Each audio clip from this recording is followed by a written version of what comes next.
공포 카페, 일본 괴담, 안 좋은 소문이 도는 집. 대학에 다닐 무렵의 이야기다. 그 무렵 이런저런 일들이 좀 있어서 기분 전환도 할 겸 이사를 할 생각이었다. 나는 대학 근처에 있는 부동산에 찾아가 대학 주변에 바삭한 부동산 아줌마에게 조건에 맞는 집이 있는지 물어봤다.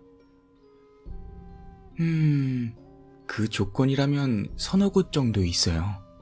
그 중에 이런 물건도 있기는 한데. 그러더니 서랍에서 봉투를 꺼내 그걸 뜯어서 나에게 건네줬다. 거기에는 어느 집에 관한 설명이 있었다. 역에서 걸어서 2분, 대학까지는 걸어서 20분 정도 걸리는 거리였다. 집세는 월 3만엔에 보증금이랑 사례금은 없었다. 주차장도 구비되어 있는 집이었지만 따로 사용료를 낼 필요도 없었다. 지은 지는 꽤 된 집이었고 방도 넓고 가구로 서랍장도 딸려 있었다. 화장실과 욕실도 따로 있고 부엌도 넓어 냉장고랑 세탁기 놓을 자리가 있을 정도였다. 작지만 정원까지 딸린 건물 2개가 딱 붙어있는 형태의 집이었다.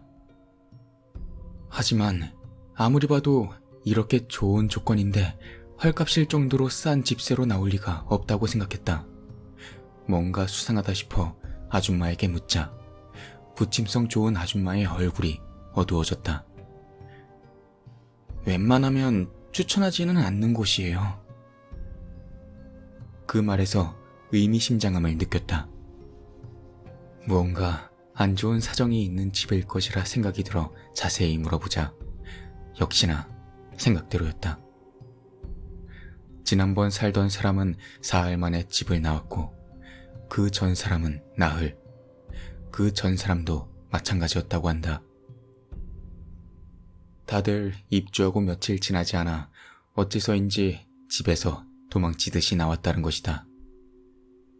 집주인 입장에서는 그냥 놀려두기는 아까우니 싼 집세를 걸어서 내놓았지만 부동산 입장에서는 소문이라도 나면 곤란하니 웬만해서는 추천을 안 한다는 것이다.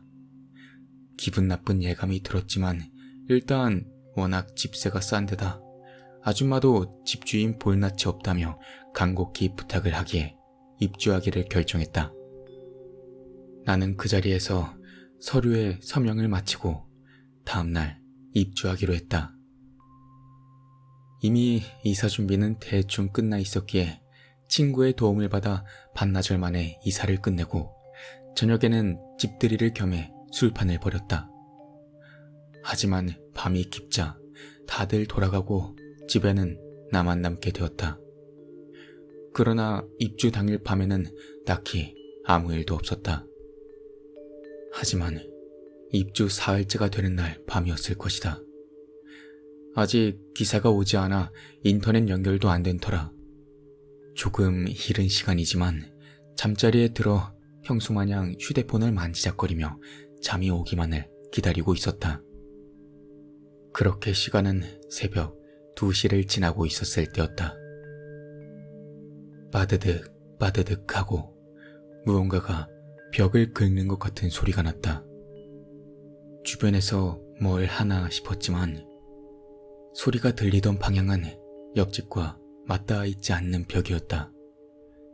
그래서 나는 올 것이 왔구나 하는 심정으로 반쯤 체념하고 마음을 굳게 먹었다. 소리는 계속 이어져 발밑에서 시작해 점점 올라가 마침내 천장에서 소리가 들리기 시작했다. 천장까지 올라간 그 소리는 이제는 쾅쾅거리며 지붕 위를 뛰어다니기 시작했다. 곧이어 커튼이 쳐져 있는 창 너머로 무언가 떨어지는 것 같은 소리가 들리더니 갑자기 그 소리가 멎었다. 겨우 한숨을 돌린 나는 친구들에게 연락이라도 해야겠다 싶었다. 하지만 또다시 빠드득 빠드득 하는 소리가 창밖에서 들려왔다. 내 머릿속에서는 보면 안 된다는 생각과 보고 싶다는 호기심이 8대 2 정도였다. 하지만 앞으로도 여기서 살 거라면 정체를 확인해둬야 한다는 생각에 나는 자리를 박차고 일어나 커튼을 치워보기로 했다. 그러자 창밖에는 기묘하게 긴 손을 가진 긴 머리카락을 한 것이 가만히 손목을 바라보며 벽에 손을 대고 묵묵히 긁어대고 있었다. 나는 아무 말 없이 커튼을 다시 치고 부엌에서 소금을 가지고 와서 창문 옆에 두고는 그대로 잠에 들었다. 빠드득 빠드득 하는 소리는 계속 들려왔다. 나는 다음날 부동산에 찾아가 아줌마에게 역시 뭔가가 있는 것 같다고 말했다. 올 것이 왔다는 표정을 한 아줌마는 기운 없이 말하더니 다른 집을 소개시켜 주겠다고 했다. 하지만 나는 거절했다. 아줌마는 5만 엔을 내게 건네주며 다른 집을 소개시켜 줄 테니 못 버티겠으면 말하라고 했다. 그날 밤 역시 2시가 되자 또 빠드득 빠드득 소리가 들려왔고 천장을 뛰어다니는 소리가 들린 후 밤새도록 벽을 긁는 소리가 들려왔다.